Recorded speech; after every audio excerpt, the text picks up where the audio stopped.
Si vous êtes tintinophile, vous allez pouvoir devenir hergéologue, c'est-à-dire tout savoir sur Hergé. Le premier tome d'une série de 5 ouvrages qui retrace son œuvre vient en effet de sortir.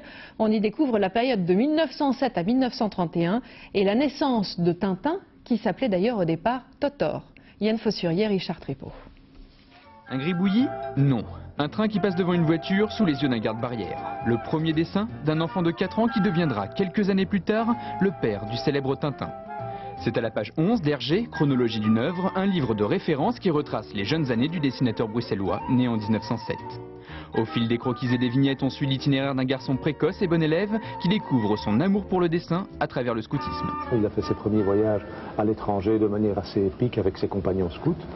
Et étant déjà illustrateur dans des revues scouts, il emmenait avec lui ses carnets de croquis et il engrangeait des choses. Ainsi naît Totor, chef de patrouille des hannetons, l'ébauche en culotte courte d'un certain reporter.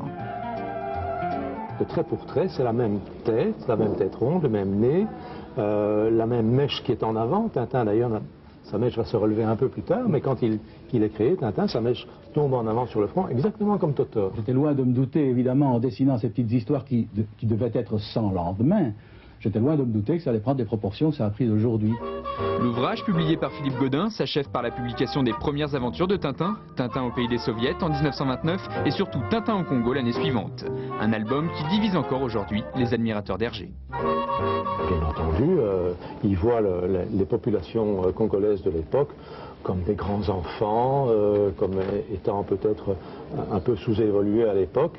C'est une vision ambiante, évidemment, qu'on peut reprocher. Cette chronologie riche de plus de 400 pages nous fait découvrir également un autre Hergé, un Hergé illustrateur de presse au coup de crayon plus travaillé, un style très différent de la bande dessinée. 4 nouveaux volumes sont d'ores et déjà prévus, mais les fans de Tintin devront patienter. La Fondation Hergé n'en publiera qu'un seul chaque année.